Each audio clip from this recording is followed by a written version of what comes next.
All right, so you're prepping for a class discussion on Hamlet.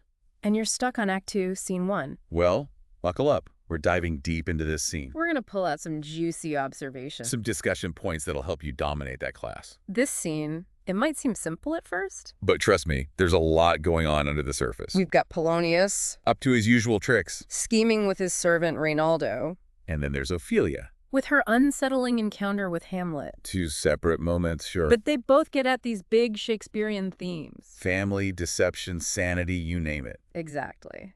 So let's start with Polonius sending Reynaldo to spy on Laertes. What do you think about those instructions, huh? Like the whole spread rumors to get the truth thing. It's wild. Tell Reynaldo to accuse Laertes of... Drinking, fencing, swearing, quarreling, drabbing. I mean, come on. It's so sneaky. It really shows how fixated Polonius is on appearances. On controlling everything. Your professor might even ask. Does Polonius actually think this is the best way to help Laertes? Or is it more about controlling how people see his son? Yeah.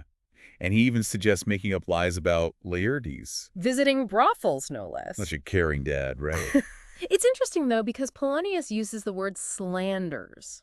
To describe these accusations. Like he's trying to soften the blow. Downplay how serious this whole thing is. It feels so manipulative. Like he's convincing himself. And Reynaldo, it's for Laertes' own good. Totally. It's how language can hide less than noble intentions. And it definitely makes you think about fathers and sons back then. In Elizabethan England. Was this normal behavior? It's worth thinking about, that's for sure. It could be a good point to raise in class. And then there's the way Polonius talks. Oh my gosh, yes. All that roundabout, flowery language. Windlasses and assays of bias. It's almost like Shakespeare's making fun of him a little. Yeah, he's like a caricature. And the moments where he loses his train of thought. Like we're getting a peek inside his mind. This constant scheming, overthinking. Obsessed with appearances. All of So we're seeing Polonius as this complex character. manipulative, kind of ridiculous. And then, bam, Ophelia enters. And her description of Hamlet bursting into her room is just, wow. Seriously, it's like something straight out of a horror movie. Pale as a ghost. Clothes a mess. That intense stare. Yeah, her words paint such a vivid picture. Piteous action. Profound sigh. You really feel his emotional state. And then he just walks out. Doesn't even seem to see her. And he's totally lost in his own world. This is where your classmates are going to start debating. Is Hamlet actually going mad? Or is this some kind of act? That's the $1 million question, right? Shakespeare doesn't give us an easy answer. And that's what makes this scene so gripping. It's like he's putting on a show, right? Playing the madman. And Ophelia's the audience. It makes you think about, like, whose perspective are we getting? Exactly. How reliable is Ophelia anyway? Maybe she's exaggerating things. Don't forget, she's a young woman in a patriarchal society. So her take on Hamlet's actions is going to be shaped by that. For sure, it's like, how does her gender, her social status, affect things? That's something your professor might ask about. Absolutely, and then Polonius walks in. And immediately jumps to conclusions. Yep, classic Polonius. Got to be about Ophelia rejecting Hamlet. Love sickness. That's his diagnosis. Talk about a controlling father. Seriously. He's totally ignoring Ophelia's feelings. Her own experience. This scene is packed with moments like that, huh? Yeah, where you see Polonius's manipulative side. First with his son, now with his daughter. Makes you wonder what his real motives are. For sure. Then he decides to involve the king. That's a big move.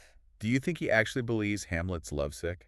Or is he trying to score points with the king? That's a good question for your discussion. Your classmates might have different takes on it. But one thing's clear. Polonius is always looking out for number one. And all that scheming. It has some pretty terrible consequences. For everyone involved, it's almost like Shakespeare's setting up a domino effect. That leads to disaster. It's crazy how this little scene... It seems so domestic, so contained. But it has huge implications for the whole play. Speaking of implications, what about that detail with Hamlet's stockings? Oh yeah, that's a good one. Ophelia says they're down-jived to his ankle. That word jived, it usually refers to shackles. Chains, restraints.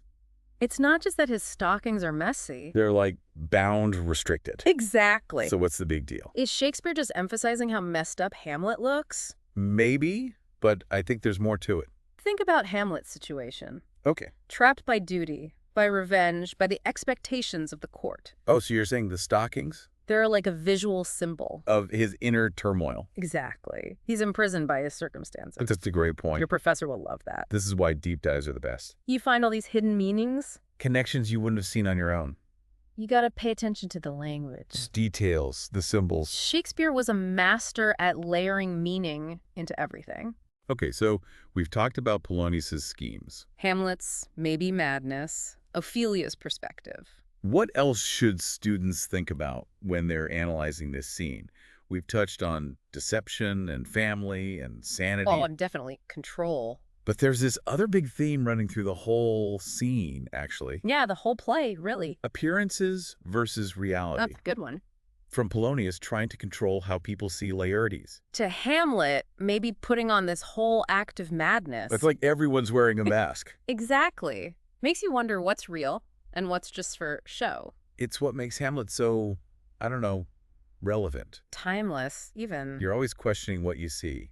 Who to believe. I bet your professor will ask about the dramatic irony in this scene. Oh, definitely. We know more than the characters do, right? We see Polonius being all sneaky, We're questioning Hamlet's sanity.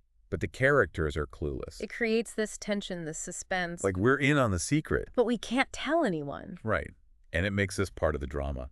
We're trying to figure out who to trust.